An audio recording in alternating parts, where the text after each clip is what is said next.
Joy in the dark. Maybe I'm thinking about joy more this past week because it's the 10-year anniversary of my son's brain surgery to remove a life-threatening brain tumor that he had. I didn't come to joy the way I think that some people do. I just want to feel more joy in my life. I'm seeking it. I'm throwing myself out of an airplane and with a parachute. And I'm finding it everywhere. And life is amazing. I tell people all the time, I'm more of a joy in the dark kind of girl. I notice these little bursts of joy, what I have some come to call joy spots, that give me just enough hope, just enough grace to keep going. Joy for me has always shown up in the tiniest moments, even when things have felt impossibly hard. My mom died from the same kind of brain tumor my son had, and the nurse came to wheel him into surgery. It was all I could do to not fall apart. And the nurse had these deep, sort of bluey, browny, indescribable eyes. He was older, and he looked at me straight before he wheeled Josh away, and he said, "We will take good care of your son." He held my gaze for a few seconds after he spoke, and it was like some divine reassurance that what he said was profoundly true. I felt joy, not the blow your hair back kind, but more like a drop of truth that gives you enough to keep going. I felt seen by the nurse and by something even bigger. I found out later his last name was De Jesus, meaning of Jesus. I thought, yes, for sure, of Jesus. Whether you are religious or not, I always think of Jesus as a really nice guy. Why not heal the sick, hang out with the poor and the oppressed, feed the 5,000 once in a while? Because if people are going to hang out with you in a big crowd, you might as well provide a meal. I like that. To find out his name years later from an obituary that my daughter saw because she ended up working in that same OR years later after my son's surgery, and a coworker mentioned it just out of the blue. And she mentioned it to me, and that brought me more joy. The man that made me feel like what I was worried about more than anything mattered more than anything. And I am a sucker for synchronicities. So his last name was a big joy spot for me. This week I stopped to touch a peony and then I kissed it. Such a gift of joy on my walk. I took photos of flowers that were just so exquisitely beautiful, and I thought, I am so grateful these are here surrounding me as I walk. I found a butterfly wing, and I felt so sad that this insect had lost their wing, and grateful that if that had to happen, that it was placed on my path for me to cherish it. Sometimes I feel bad that I talk so much about joy. There is so much pain in the world: wars, injustice, poverty, famine, suicide, infertility. The list is endless. Countries launching missiles at each other while I post about thrift store finds, grandbabies, and other joy spots. It can feel kind of tone deaf at times, and that's the last thing I want. But what struck me again today is this: joy has saved my life, quite literally. When my son was sick, it was those little joy spots, the same ones I wrote about in my book, Finding Your Joy Spot, that kept me afloat.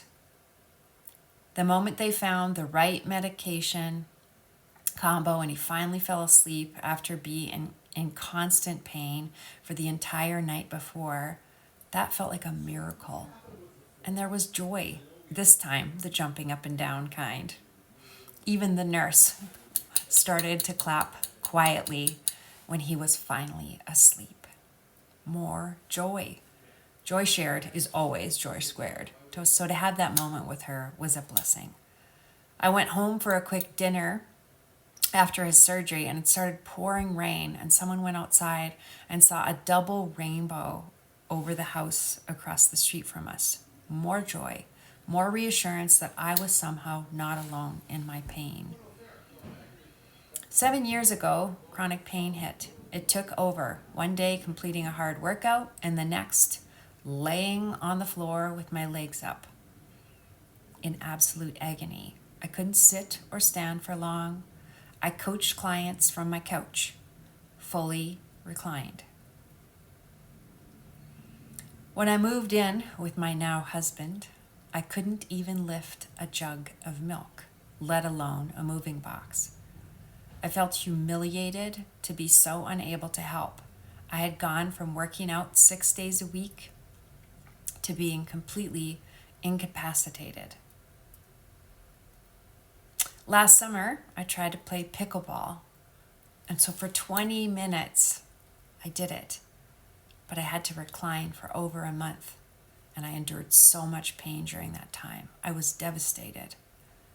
And again, it was the tiniest things, flowers, a kind text, a glimmer of connection, joy spots that gave me enough grace to get through. Maybe I don't come by joy the way I think others do. And honestly, what do I even know about how anyone really finds joy?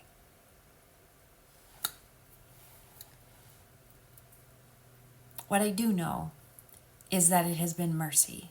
Joy has met me in places where nothing else could reach. When I was at the height of chronic pain, I saw countless practitioners, everybody you can think of, osteopaths, chiropractors, acupuncturists, massage therapists, intuitive healers, physiotherapists, and finally a pain specialist. And one of the tools that she gave me was H.E.A.L, H-E-A-L method. It's created by psychologist Hanson.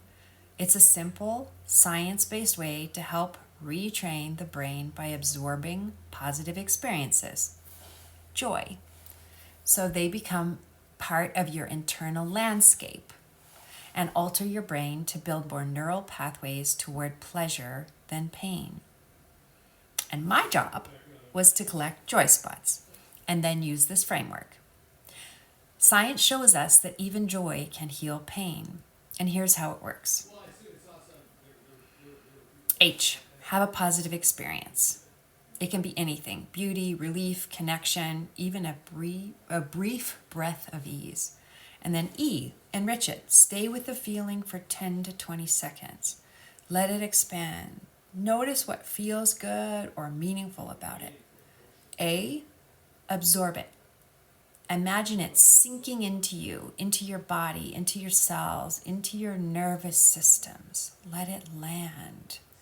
And L, link it. Optional. If you're resourced enough, gently hold a positive and a painful experience together. Let the good soften the hard edges of the difficult.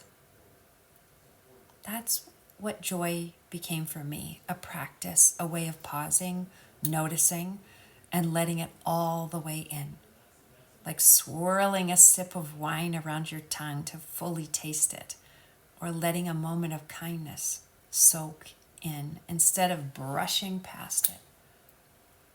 A small moment, a long, nourishing breath,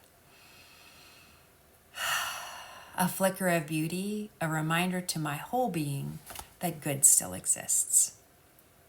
And today, I still find myself reaching for joy the same way I did back then, but with more trust. It's not always easy, and I still have hard days, lots of them. But there's something in me now that knows joy will show up. Even if it's a sip of coffee, and that stuff is literally like mother's milk to me. A sunbeam on my cheek, or the way that my granddaughter grabs my hand to look at my sparkly rings. It's all a joy spot for me. Joy is like that. A wee spot, not big or bold. Sometimes it's like this morning when I unzipped the plastic on my planter cover, and it reminded me of opening a zipper on a tent when you go camping, and some of those good memories that I've had. It's a feather on the sidewalk, a happy dog that wants to say hi to you on a walk and you do stop. These tiny things, these joy spots, they matter. And if you're in a hard place right now, I'm not going to pretend that joy will fix everything. It's not a miracle. But maybe, just maybe, there's one thing, one moment, one sensation, one glimpse that could offer you a flicker of light. Try noticing that one thing today that gives you a small spark. Let yourself linger there, even for 10 seconds. Let it in. Let it matter. Let it remind you that your system is wired for healing. That's what I love about joy, that it can heal, that it can illuminate a way forward, even in the dark, that arrives like drops of goodness, just enough, one joy spot at a time. So this week, consider finding your own joy spots. Find a song and listen to it daily that fills you with joy. That's it. Take photos each day of what brings you joy and review them before going to sleep. Write down 3 things that brought you joy that day. Consider doing a random act of kindness for someone this week. I love those joy spots. Pay attention and have a conversation with someone at a store, like the teller. Compliment them on something. Oh my goodness, I love your nails. It's so pretty. Or genuinely ask them how they are. Donate something to a charity. Money, clothes, time. Text someone and let them know how much you appreciate them and why. And if you'd like, let me know what joy spots you discover.